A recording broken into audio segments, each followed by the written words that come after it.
উন্মোচনের মধ্য দিয়ে মাননীয় মুখ্যমন্ত্রীর সঙ্গে রয়েছেন ত্রিপুরা সরকারের পর্যটন দপ্তরের মাননীয় মন্ত্রী।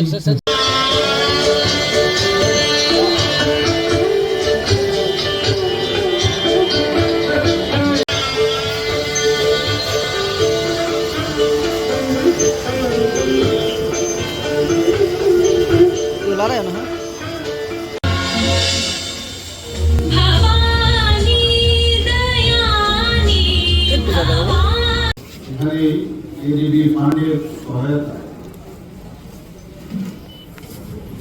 এবং আগরতলা স্মার্ট সিটি লিমিটেড তারা রূপায়ণকারী সংস্থা।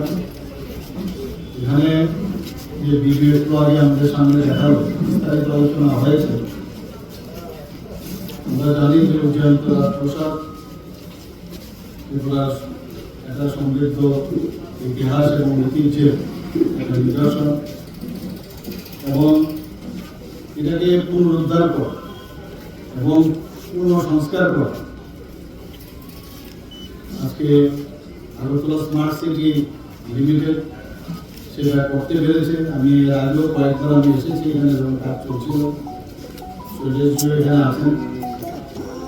আমরা সবাই মিলে কবে এটা শেষ হবে, আজকে একটা শুভ দিন আমি বলবো, এরকম একটা দিনে এটা আজকে উদ্বোধন হলো। এতে করে নাগরিকদের যে উপযোগী একটা ব্যবস্থা আমি বলবো, এত সুন্দর একটা ফাউন্টেন আমরা এখানে দেখলাম এবং একটা ডিজাইন সুসংহত আমি বলবো শহর কেন্দ্রিক যে একটা ডিজাইন এখানে তৈরি হয়েছে বা সাজানো হয়েছে। এতে করে আগরতলা শহরের বা ত্রিপুরা সম্পর্কে যে একটা ডেফিনেশন সেটা কিন্তু পাল্টে গেছে। It can be defined in some good form. বাইরে থেকে লোক আসবে যখন এগুলো দেখবে, ত্রিপুরাতেও আগরতলাতেও এই ধরনের একটা ব্যবস্থা আছে, পর্যটক পুরো বাড়বে এখানে নিশ্চিত। এবং এখানে বলা হয়েছে বাগান এলাকাও এখানে সৃষ্টি করা হয়েছে এবং খুবই সুন্দরভাবে সৌন্দর্যায়ন করা হয়েছে। নতুন পাথরেও যা দেখলাম আমরা আগেও দেখেছি, এখানে হারবার সুযোগ আছে।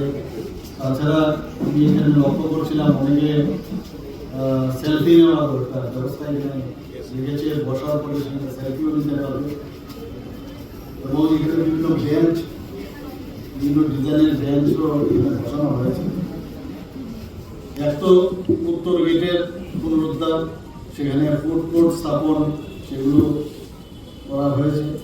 এবং আজকে এখানে যে কৃষ্ণ সাগরের যে মিউজিক্যাল ফাউন্টেন সত্যি অপূর্ব, এখানে যা দেখলাম আমি উপভোগ করছিলাম, আমাদের বন্ধুরা আপনারা নিশ্চয়ই সেটা আপনারা উপভোগ করছেন।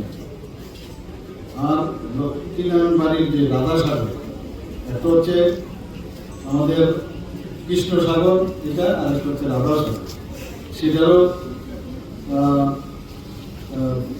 যাতে ওখানেও সৌন্দর্যায়ন করা হয়, তারও ওয়াটার স্পোর্টস এখানেও ব্যবস্থা রাখা হয়েছে। এখানে পুরো সমস্ত জায়গায় রেলের যে সিস্টেম সেটারও যাতে ঠিকভাবে হয় তারও ব্যবস্থা করা হয়েছে।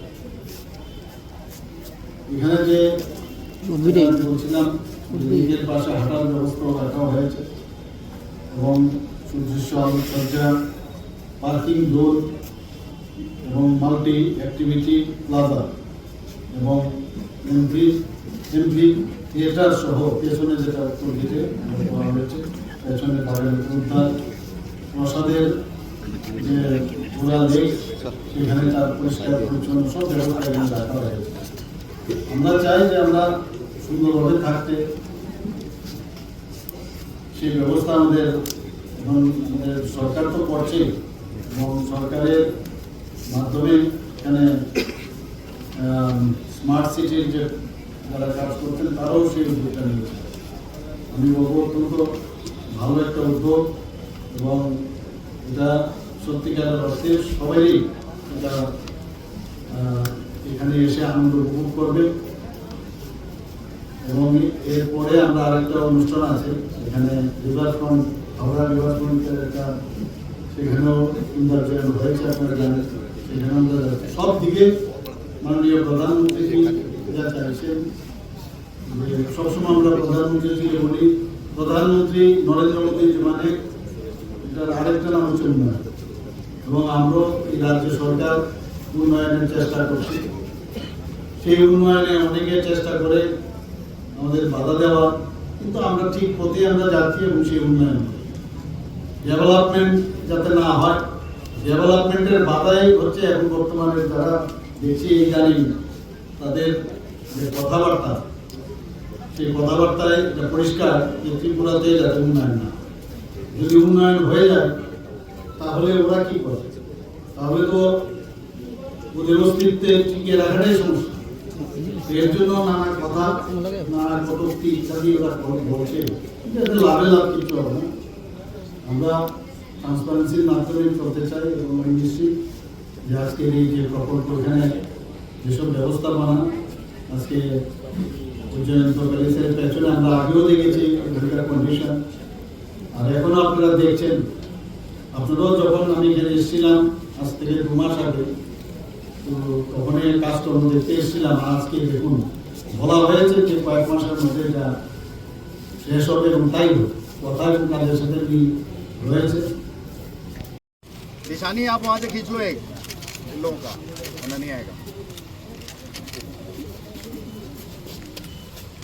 Subscribe to Tripura Info and press the bell icon so that you never miss any latest updates and news on Tripura.